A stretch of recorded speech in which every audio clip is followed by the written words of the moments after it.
So online therapy versus in-person therapy, what's the difference between the two? Or is there a difference?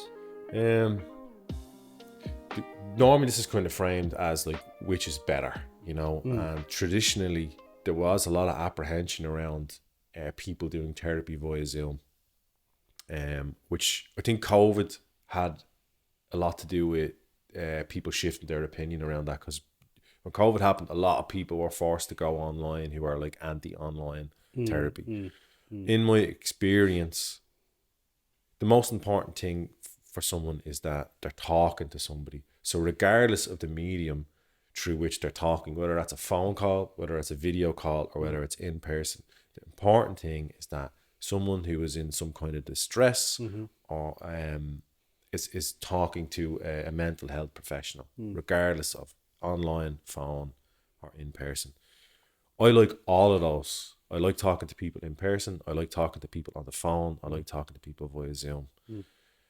It will really depend on the person and their situation, which suits them best. But I do not think they're at odds with each other. I don't think that online is at odds with in person, is at odds with on the phone. Because in the past, like, we had things like Childline, like going way back to like the 70s, there would have been like places you could just call on the phone to have a chat, and they provided a quality therapeutic experience. Yeah, yeah. And now with modern technology, now you can do that in video format, and you can provide a quality therapeutic experience.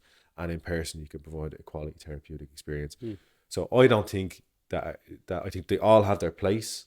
I think they all have value, and no one is better than another one. It just really depends on the client and the therapist and the circumstance. And that being said, I've talked with some clients about really, really like intimate topics over the phone. Yeah. And I've talked about really kind of delicate issues via Zoom. Yeah. And I've talked about, and it works. Like it's fine. It can work depending on the client. That being said, in person does have its advantages. Vibe comes across, little subtleties like body language can come across better in person. But some subjects that isn't necessarily, you don't need as much of that. It could be kind of like a work thing, strategizing work or kind of coaching element. They're great on the phone or in Zoom. So those are my thoughts. And then there's just the flexibility. Like if someone's coming, sometimes things come up where people can't go, and you can say, look, we'll just do a call. People are traveling, we'll just do a call. People are a bit under the weather, we'll just do a call. There could also be things where people might be going through a bit of a crisis, and they need to talk to someone today, and it might be hard for me to come into the office today, but say, hey, look, let's just set up a call. So the flexibility online and is really, really good. And then there's the cost as well. So generally, I've two rates. So I've like an online rate and I've an in-person rate. And the reality is I have to travel and have overheads, like a rent overhead when I go into the office. So there's that advantage as well. Yeah. So just to summarize, they're all great.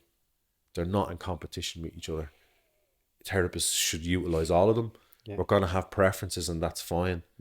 But I don't think that in person is necessarily always superior to online. Absolutely not. I'm a fan of them all. Your thoughts? Yeah, I would agree with pretty much all the points you spoke to. There definitely would have been an opinion pre-pandemic around like in person being superior to online or over the phone, and yeah, since COVID hit, therapists and clients were forced into doing online therapy to an extent, and by doing so, they realized that actually, this can work and it does work. It's not for everyone. Equally, in person isn't for everyone. I've heard of clients who prefer online versus in person for various reasons. So yeah, it's a matter of personal choice, practical reasons. There can be different reasons why someone would choose online versus in person. I just think it's great that all those options are there, and as you mentioned, most support services offer phone therapy or phone support in some capacity, and they've been doing that for decades. So it's perfectly fine to do therapy over the phone, online, or in person once the therapeutic relationship can be established. That's key, really. Yeah.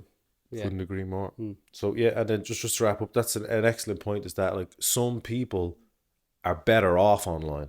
Like some people prefer it and they feel easier to open up online. So none is superior in my opinion, and they Yeah. all have their advantages. And ultimately, it comes up to what the client prefers. Whatever gets them talking. Whatever gets them talking. Online, on the phone, in person. Yeah. Whatever gets you talking. Exactly. Happy enough. Yeah, sounds good. So there you go. That's online versus In person. Therapy. Yeah. cool. I did look at the clock. Here we-